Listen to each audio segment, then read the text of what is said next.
नीतीश कुमार को स्पेशल 36 से डर, नंबर गेम में उलझे मुख्यमंत्री के सामने बिहार की सत्ता कायम रखने की चुनौती। नीरज पांडे के निर्देशन में बनी बहुचर्चित फिल्म स्पेशल 26 के बारे में सबने सुना होगा, लेकिन हम बात करेंगे स्पेशल 36 की। जी हाँ, बिहार के संदर्भ में स्पेशल 36 सुनकर आपको थोड़ा आश्चर्य जरूर हो सकता है, पर हम आज आपको बताते हैं कि आखिर क्या है स्पेशल 36, इसका जिक्र हम क्यों कर रहे हैं। खबरों में हम आपको एक विस्तार से बताएंगे, मगर उससे पहले प्यारे दर्शकों, हमारी आपसे एक प्यारी सी गुजारिश है। अगर आप चैनल पर नए हैं, अभी तक आपने सब्सक्राइब नहीं किया तो अभी कर लें, ताकि हमारी हर खबरों की अपडेट सबसे पहले मिले आपको। साथ ही साथ तकरीबन 13 करोड़ आबादी वाले बिहार को महज 9 मंत्री चला रहे हैं। नीतीश कुमार के नेतृत्व में नई सरकार बने आज 1 महीना पूरा हो गया है। 3.5 साल में तीसरी बार सीएम के रूप में नीतीश ने शपथ ली। मसलन सरकार बनाने में उन्होंने जितनी हड़बड़ी दिखाई, मंत्रिमंडल विस्तार में उतना ही विलंब कर रहे हैं। नीतीश ने पहली बार 2020 में एनडीए सरकार के मुख्यमंत्री के रूप में शपथ ली थी। दूसरी बार 2022 महागठबंधन सरकार के सीएम बने। अब तीसरी बार वे फिर एनडीए सरकार के मुखिया हैं। लगभग 18 साल से नीतीश कुमार लगातार बिहार के सीएम बनते रहे हैं। ऐसा पहली बार हुआ है जब उन्हें मंत्रिमंडल विस्तार में विलंब करना पड़ता है। विलंब के बाबत सीएम कुछ नहीं बोल रहे। अलबत्ता उनके 9 रत्नों में से दूसरा कोई बोलता भी है तो उसका जुमला वहीं घिसा पिटा होता है। मंत्रिमंडल का विस्तार मुख्यमंत्री का विशेषाधिकार है। बिहार में विधानसभा सदस्यों की जितनी संख्या है उस हिसाब से 36 मंत्री बनाए जा सकते हैं। अभी सीएम समेत 9 मंत्री ही सरकार चला रहे हैं। सच सबको पता है। नीतीश कुमार ने जब महागठबंधन छोड़कर एनडीए की सवारी की है, वे कमजोर पड़े हैं। वर्ष 2015 में उन्होंने महागठबंधन के साथ चुनाव लड़ा था। महागठबंधन को कामयाबी भी मिली और नीतीश कुमार सीएम बने। 2017 में भी महागठबंधन छोड़कर फिर एनडीए में लौट आए।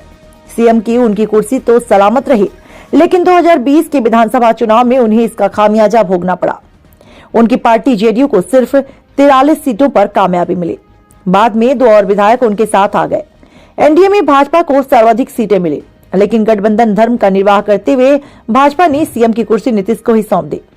जिस अपनी पार्टी का इस दुर्गति का ठिकरा लोजपा नेता चिराग पासवान पर फोड़ते हैं, तो वो यह नहीं मानने को तैयार हैं कि पाला बदलते रहने से मतदाताओं में नाराजगी है।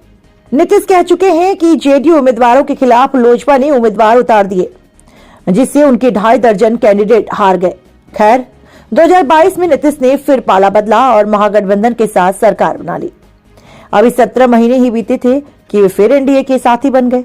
इस बार भी उन्हें अपनी कमजोरी का एहसास होने लगा। मंत्रिमंडल विस्तार में विलंब उनकी कमजोरी का ही स्पष्ट लक्षण है। नीतीश कुमार के सामने इस बार कई चुनौतियां हैं। अभी तक उनके मंत्रिमंडल में अधिकतम जेडीयू के पुराने ही चेहरे रिपीट होते रहे। इस बार विधानसभा में विश्वास मत के दौरान उन्होंने बाजी मार ली, तो इसके पीछे कुछ नए चेहरे थे जिन्होंने मंत्री बनने की उम्मीद पाल रखी है। पुराने दिग्गज तो अतिशय विश्वास के कारण उनके साथ बने हुए हैं। सबको पता है कि नीतीश के राजनीतिक जीवन का पराभव काल है। इस बार नहीं तो कभी नहीं जैसा भाव उनके मन में है। अगर ऐसे विधायकों को मंत्री नहीं बनाया जाता है तो जेडीयू में टूट की आशंका से इनकार नहीं किया जा सकता, और अगर टूट हुई तो बड़ा हिस्सा बीजेपी से सट जाएगा, तो कुछ आरजेडी का हिस्सा बन जाएंगे। सवाल उठता है, आखिर वो स्पेशल 36 क्या है जिससे नीतीश कुमार को डर है। स्पेशल 36 का गुणा गणित मंत्रिमंडल विस्तार है। संवैधानिक प्रावधानों के मुताबिक नीतीश की कैबिनेट में अधिकतम 36 मंत्री बनाए जा सकते हैं। राज्य में पद पर काबिज 9 मंत्रियों को हटा दिया जाए तो 27 मंत्रियों की कुर्सी खाली है। इसमें बीजेपी का भी कोटा होगा। जानकार मानते हैं कि नीतीश कुमार के अपने दल में बहुत सारे विधायक नाराज हैं। बीमा भारती से लेकर गोपाल मंडल और डॉक्टर संजीव सहित कई ऐसे चेहरे हैं जो उचित सम्मान न मिलने से नाराज है। नीतीश कुमार को डर है कि कहीं मंत्रिमंडल का विस्तार करेंगे और आशान्वित चेहरों को जगह नहीं मिलेगी तो पार्टी टूट जाएगी। दरअसल नीतीश को 45 विधायकों की संख्या से सर्वाधिक परेशानी हो रही है। महागठबंधन छोड़कर वे इस बार भाजपा से इसलिए सट गए थे कि लोकसभा के साथ ही विधानसभा का भी चुनाव हो जाएगा। उन्हें भरोसा है कि जातिगत सर्वे और आरक्षण जैसे कामों का इस बार उन्हें पक्का लाभ मिलेगा। शिक्षकों को और दूसरी नियुक्तियों के शुरू हुए सिलसिले का फायदा भी उन्हें यकीनन मिलेगा। आरजेडी ने जब इन कामों का सिलसिला शुरू किया तो नीतीश को खटका। उन्होंने अपने को एनडीए से टैग कर लिया। विधानसभा का चुनाव लोकसभा के साथ ही कराने का शायद उन्होंने भाजपा को प्रस्ताव भी दिया। हालांकि जानकारी ये निकल कर आती रही है कि भाजपा मध्यावधि चुनाव के लिए तैयार तो है, पर लोकसभा चुनाव के बाद। ऐसे में मंत्रिमंडल विस्तार न हो तो आश्चर्य की बात नहीं। भाजपा भी कैबिनेट एक्सटेंशन की हड़बड़ी में शायद इसलिए नहीं दिख रही है।